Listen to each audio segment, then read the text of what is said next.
Hello, my name's AJ, and this is a story about a little ruby-throated hummingbird, female, that got caught in my neighbor's garage and couldn't get out. And what it looks to me like, it went into a state of torpor. By the way, that's me at Wild Birds Unlimited about a week ago. So this is the little female after I got her back to my house and put her in a safe box where she could recover. This is right before I put her in the box, and my neighbor drove me back over to my house where I already had sugar water and a safe place. And I'm not familiar with this. I've read about a hummingbird being in a state of torpor. When there's lack of food or it's cold, they slow their bodies down. But I've never seen it myself. So this was a new experience. So here's the story. And in this video, from this point on, it takes about 35 minutes for this bird to recover. And it's a happy ending. So here's the story. My neighbor texted me that morning around 8 o'clock and told me the different things she had tried the day before, and she saw that it was still in her garage. So within about an hour, I stopped by and I saw the little bird was up on a wire close to her ceiling. I used a broom.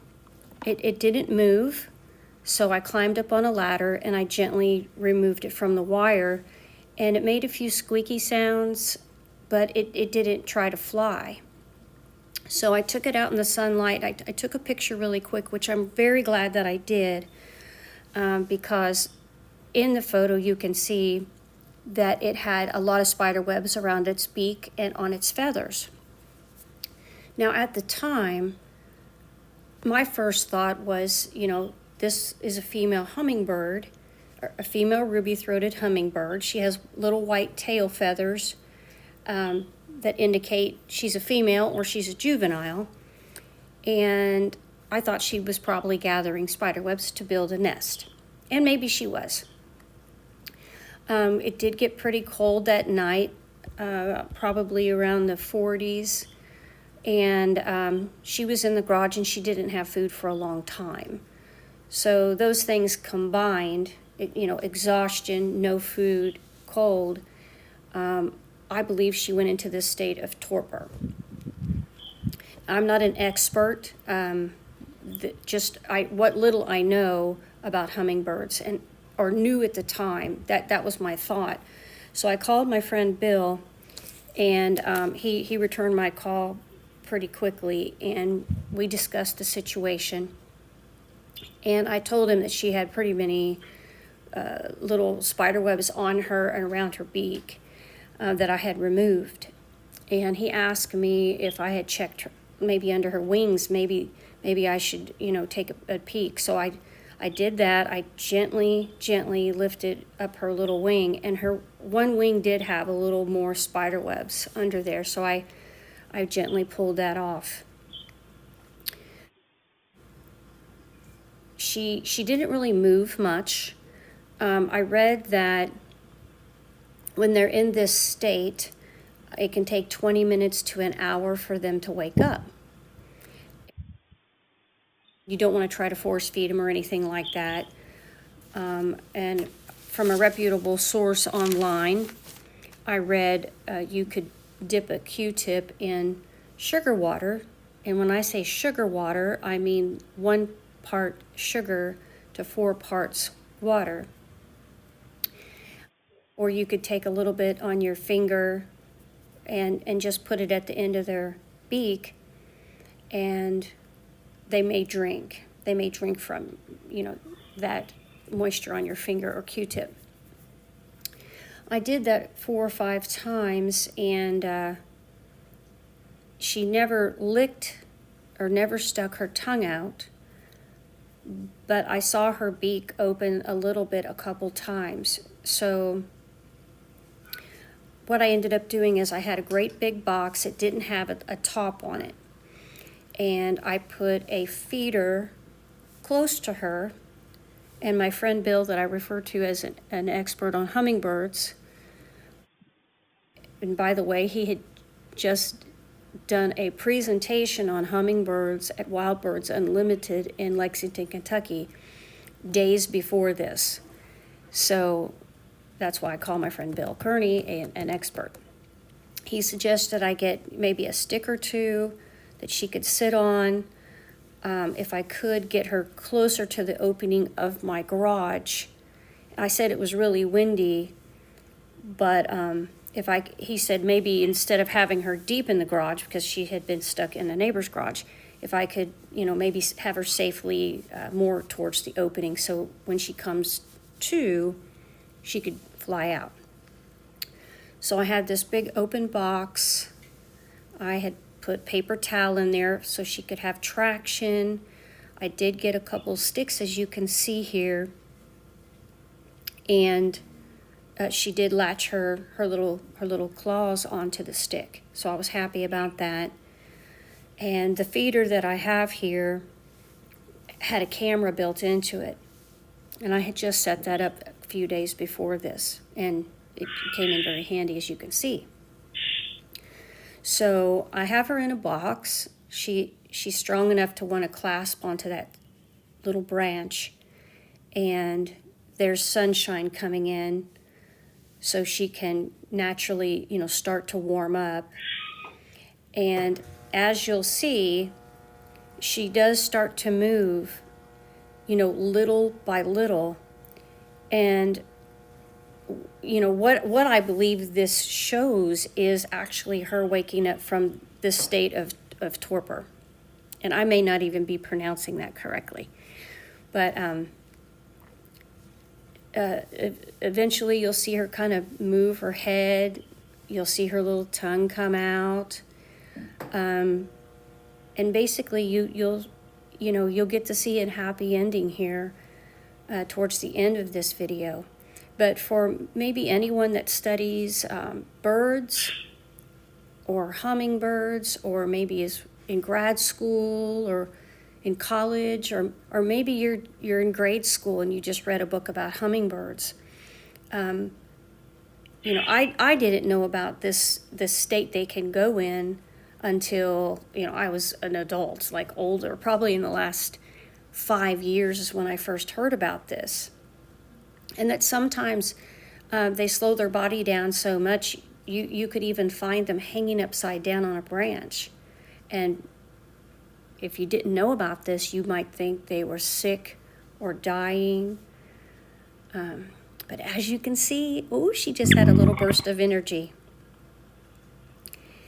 This made me so happy. I was able to watch this whole thing, this whole event with her on my phone live as it was happening. And I was just fascinated to see, this tiny, tiny little bird, that she almost doesn't weigh anything. I mean, when you feel them in your hand, there's just no weight there. And it's just such a little feathery miracle that they're, able to slow their bodies down, slow their heartbeat down, slow their metabolisms down to survive certain conditions when there's no food, or they're, exhausted, or it's too cold, or all the above. Something else I'll share with you that my friend said maybe what happened is if when she flew into the garage, if she had her wings wide open and flew head on, wings open into a large spider web, that could have caused her a problem too. That was just some thoughts that we were talking about. Well, for the next 24 minutes, this female ruby throat hummingbird, she will drink a little bit, move her wings. You'll see her tongue come out. She'll move her body and her head back and forth, back and forth. And it's her strength coming back, I believe. I think her body temperature's slowly rising. There's a little bit of sun coming in on her. And she's coming out of the torpor state, is what I think I'm seeing here. Please, if you are a student of ornithology or researcher on hummingbirds, or anyone out there that knows a lot more than I do, and you see things in this video that are clues and tips that I don't see, I would love to hear from you. I want to learn more. I want to always do what's best when, you know, a bird needs help. I do know about there are wildlife rehabilitators around. I did not think this was one of those situations, and it clearly wasn't. But I have reached out in other cases, and I have taken injured birds to a nearby wildlife rehabilitator. I wish there were more of those. So I hope you enjoy observing this precious little female ruby-throated hummingbird that hopefully flew back over to the neighbors and continued on with her nest building, or perhaps she's already got eggs. I don't really know.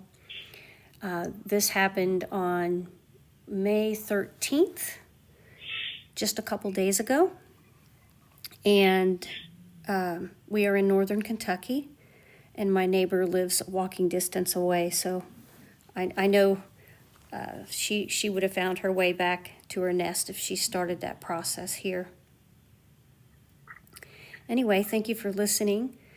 Like I said, this video goes on. It says on the video upper right-hand corner right now, 10:17, and you will see around 10:38 is when she leaves the box all on her own. Thank you for listening, and if you would like to see more bird stuff, bird videos, bird pictures, bird reels from northern Kentucky, I post on Birds with AJ on Facebook and Instagram, and it's just things I like to share, and you may find something there that you're interested in. Thank you so much. Bye-bye.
Wasn't that just the most beautiful sight?